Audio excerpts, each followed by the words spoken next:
ராமேஸ்வரம் மேடையில அதுக்கப்புறம் தான் இந்த பிராண்டுக்கான மதிப்பு கூட்டம் அதிகமாயிட்டே இருக்கு.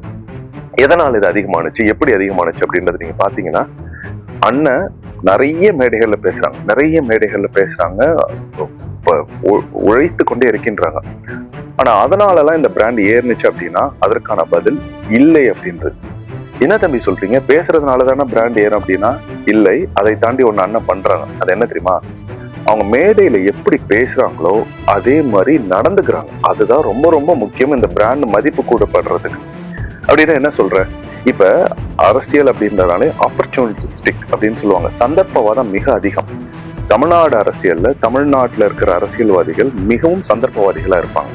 தங்களுக்கு எப்ப வேணுமோ அதை எடுத்துக்கிட்டு அந்த இடத்துல பதவிக்கு போய் உட்காந்துருவாங்க, மற்றவங்கள போட்டு தள்ளுவாங்க. இதுதான் நம்ம பார்த்திருக்கோம். ஆனா 2009 இருந்து சீமான் மேடையில என்னென்னலாம் பேசியிருக்காங்களோ அதே மாதிரி அவங்க நடத்திருக்காங்க. அப்ப சீமான் அண்ணா கொள்கை, சித்தாந்தம், கோட்பாடு இதற்கான அரசியல்வாதியை உருவாக்கிட்டாங்க.